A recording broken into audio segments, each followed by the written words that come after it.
नमस्कार दोस्तों। इसके पहले जो है 42 प्रश्न हो चुके हैं, उसे जाके आप चैनल पर देख सकते हैं। आज हम लोग 43वां प्रश्न करेंगे। और दोस्तों 2011 से लेकर 2021 तक लगभग जितने स्टैटिक पोर्शन से पीवाईक्यू आने चाहिए थे वो सब हो चुके हैं। और इसी वजह से इस लेक्चर में, इस वीडियो में प्रश्नों की संख्या थोड़ी कम रहेगी, क्योंकि लगभग प्रश्न दोस्तों रिपीट हो चुके हैं। जैसा कि जो आपके सामने है वो भी क्या है, रिपीट प्रश्न है। बस थोड़ा सा इसमें क्या किया है, जो ऑप्शन में था उसको प्रश्न में कर दिया है। देखिए, कोई डॉक्टर एक मरीज को खाने में कुछ दवाइयां लिखता है, साथ ही गुड़, आंवला और हरी पत्तेदार सब्जियां जरूर खाने का सुझाव देता है। यह मरीज किस रोग से पीड़ित होना चाहिए? दोस्तों, गुड़ में, आंवला में और हरी पत्तेदार सब्जियों में आयरन रिच होते हैं। ये लोग लौह तत्व इसमें जो है प्रचुर मात्रा में पाया जाता है। और इसकी कमी से जो बीमारी होती है वो कौन सी होती है दोस्तों? एनीमिया होती है। ठीक है, इसमें सिर दर्द होना, थकान आना, ये सब इसके जो है सिम्टम्स हैं। तो दोस्तों पहला प्रश्न हो गया। आगे बढ़ते हैं 44वें प्रश्न पर मित्रों। 44वां इसलिए क्योंकि पिछले लेक्चर में 42 प्रश्न हो चुके हैं, उसे जाके आप देख सकते हैं दोस्तों। ब्रेल लिपि में मोटे कागज पर उभरे हुए बिंदु बने होते हैं, बिंदु, ठीक है, पॉइंट बने होते हैं, उभरा हुआ, जिसको स्पर्श करके समझा जा सकता है। यह लिपि आधारित होती है। दोस्तों इसका जो सही जवाब है वो है 6 बिंदु पर। और दोस्तों इसे जो है, जो इसका जो आविष्कारक थे वो स्वयं एक जो है दृष्टिबाधित थे। और ब्रेल लिपि दृष्टिबाधितों के लिए दोस्तों डेवलप किया गया है।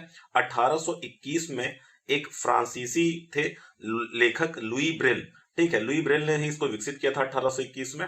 उन्होंने 6 डॉट जो है बनाए थे, और इन्हीं 6 डॉट की मदद से उन्होंने 64 अक्षर एवं चिन्ह की एक लिपि तैयार की। 64 उसमें जो है अक्षर हैं और चिन्ह हैं।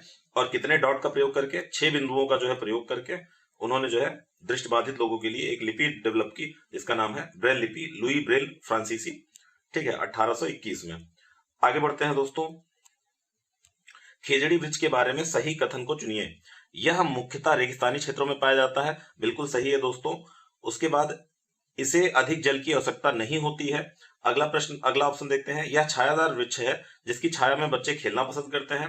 यह अपने तने में जल एकत्र करता है और लोग पतले पाइप से इस जल को पीते हैं। तो दोस्तों ये जो 4th नंबर का जो इन्होंने कूट दिया हुआ है ये बिल्कुल गलत है। ये जो है ओक ट्री के लिए है, जो कि ऑस्ट्रेलिया में पाया जाता है, रेगिस्तानी ओक। और वहां उसके तने में जो है पानी एकत्रित होता है दोस्तों। तो इस प्रकार अगर हम देखेंगे, चौथा गलत है यहाँ पर, यहाँ पर और यहाँ पर, मतलब ए भी गलत, सी भी गलत, बी भी गलत। और इसका सही जवाब क्या हो जाएगा दोस्तों? डी हो जाएगा। अर्थात रेगिस्तानी क्षेत्र में पाया जाता है खेजड़ी वृक्ष। जल की आवश्यकता कम होती है, जड़े जो है, क्योंकि रेगिस्तानी एरिया में उतना मिलेगा नहीं जल इसको। और दूसरी चीज, छायादार वृक्ष में जो है इसके बच्चे खेलना पसंद करते हैं। अगला प्रश्न देखते हैं दोस्तों। कक्षा 5 की पर्यावरण अध्ययन की पाठ्यपुस्तक का एक पाठ उसी से ठंडा उसी से गर्म डॉक्टर जाकिर हुसैन द्वारा लिखी गई कहानी है। उन्होंने बच्चों के लिए ऐसी कई कहानियां लिखी हैं। उनकी मृत्यु के समय वो थे दोस्तों, जो डॉक्टर जाकिर हुसैन जी थे, ये भारत के राष्ट्रपति थे और ये तीसरे राष्ट्रपति थे। और ये अपने कार्यकाल के दौरान ही जो है इनकी मृत्यु हो गई। और इनका कार्यकाल दोस्तों 1967 1967 से 1969 के बीच का था दोस्तों। और इनकी मृत्यु दोस्तों 3 मई 1969 को जो है हो जाती है। और इन्होंने एक पुस्तक ही लिखा था, जो यहाँ पे प्रश्न में आपके दिया गया है, उसी से ठंडा और उसी से गर्म। आगे बढ़ते हैं दोस्तों। खाद्य संरक्षण के लिए निम्नलिखित में से कौन सा जोड़ा ठीक नहीं है? आलू का अगर दोस्तों चिप्स बना देंगे तो ये तब भी जो है कुछ दिनों के लिए प्रिजर्व किया जा सकता है। सेब का अगर जैम बनाते हैं ये भी चलेगा। कच्चा आम से अचार बनाते हैं ये भी चल जाएगा। लेकिन दूध का पनीर जो है कितने दिन चलेगा? 1 से 2 दिन, 3 दिन, ठीक है। या अगर बहुत अच्छे से प्रिजर्व कर दिया तो महीने भर। तो इस वजह से ये जोड़ा ठीक नहीं है, बाकी सब सही है। निम्नलिखित में से कौन बीज नहीं है? गेहूं, काली मिर्च, सौंफ, साबूदाना। तो दोस्तों इसमें से ये तीनों जो है बीज हैं, क्योंकि इनसे जो है अगला पौधा जो है विकसित किया जा सकता है। अगले पौधे जो है इनसे अगर हम उगाएंगे तो उग जाएंगे, जबकि साबूदाना में ऐसा नहीं है। क्योंकि दोस्तों ये जो साबूदाना है ये एक पौधे, साइकस, एक पौधा है दोस्तों, साइकस, इसके तने से, इस साइकस पौधे का जो तना होता है दोस्तों, उस तने से जो स्टार्च होता है, उस स्टार्च को इकट्ठा किया जाता है और उसको जो है छोटा छोटा जो है ऐसे बनाया जाता है राउंड शेप में, और जिसे हम लोग साबूदाना के रूप में देखते हैं। साबूदाना कोई ऐसे ये मतलब तने से प्राप्त किया जाता है दोस्तों, ये कोई बीज या इस तरह की चीज नहीं है। आगे बढ़ते हैं। निम्नलिखित में से कौन सा जोड़ा ठीक है? तो दोस्तों इसका जो सही जोड़ा है वो असम में बिहू नृत्य होता है, यही इसका जो है सही जोड़ा है। इसमें जो बाकी लिखा हुआ है दोस्तों वो गलत है, जैसे कि जो भरतनाट्यम है दोस्तों वो तमिलनाडु का नृत्य है, ठीक है, शास्त्रीय नृत्य है तमिलनाडु का, ना कि उड़ीसा का। ऐसे ही दोस्तों लावनी जो है ये पुणे की है, ना कि तमिलनाडु की। और ऐसे ही कथक जो है उत्तर भारत का है, उत्तर प्रदेश का भी, उत्तर प्रदेश में भी होता है। तो ठीक है, तो इस प्रकार से ये जो है गलत मैच थे, असम बिहू जो है सही था। उड़ीसा में ओडिसी होता है दोस्तों, कर्नाटक में यक्षगान होता है, ठीक है, तमिलनाडु में आपने देख ही लिया भरतनाट्यम होता है। लावनी कहाँ था? पुणे में था। तो ये सब नोट कर लीजिएगा। आगे बढ़ते हैं दोस्तों। एस्किमो अपने घर इग्लू, तो पहली चीज देख लिया, एस्किमो का घर क्या है? इग्लू है। का निर्माण बर्फ से करते हैं, इसका क्या कारण है? तो दोस्तों इसका जो सही कारण है कि बर्फ की दीवारों के बीच मौजूद हवा अंदर की गर्मी को बाहर जाने से रोकती है, और यही इसका जो है सही वजह है, ठीक है। निम्नलिखित में से कौन सी विशेषता बरगद के पेड़ की जड़ों की नहीं है? तो दोस्तों यहाँ पे देखिए, जड़ें भोजन का भंडारण करती हैं, तो ये विशेषता उसकी नहीं है। तो यहाँ देखिए, इनकी जो बाकी चीजें जो करती हैं, जड़ें शाखाओं से नीचे लटकती रहती हैं, आप देखे होंगे। इसमें जमीन के भीतर जड़ें होती हैं, ये भी ठीक है।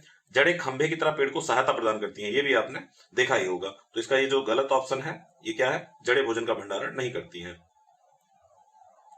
ठीक है दोस्तों, मानवों के पेट में आमाशय रस की प्रकृति होती है, वह भोजन के पाचन में सहायता करता है। तो जो आमाशय रस है दोस्तों, इसको इंग्लिश में बोलते हैं गैस्ट्रिक जूस, गैस्ट्रिक जूस, और हिंदी में बोलते हैं जठर रस। क्या बोलते हैं दोस्तों? जठर रस बोलते हैं।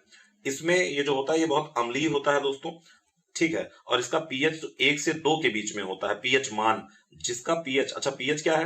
पीएच दोस्तों एक स्केल है जो अम्ल, क्षार और लवण को प्रदर्शित करता है। तो पीएच स्केल एक वैल्यू होती है जिसमें बीच में क्या होता है? 7 रहता है, इधर 0 रहता है और इधर 14 रहता है।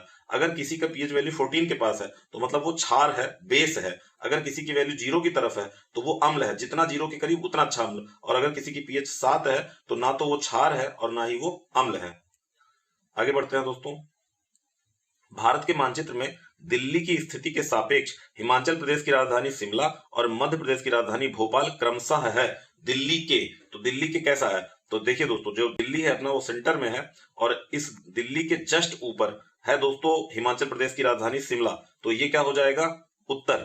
और जो भोपाल है वो दक्षिण में है, और क्या हो जाएगा? दक्षिण। तो इसको मैप की जानकारी होनी चाहिए थी। आइए आप देख लीजिए यहाँ पर मित्रों, देखिए यहाँ देखिए, ये है मित्रों दिल्ली, ये, और यहां से शिमला ये है, और ये क्या है? बिल्कुल ऊपर की तरफ, जो ऊपर होता है उसे उत्तर बोलते हैं, नीचे जो है दक्षिण, पूरब, पश्चिम।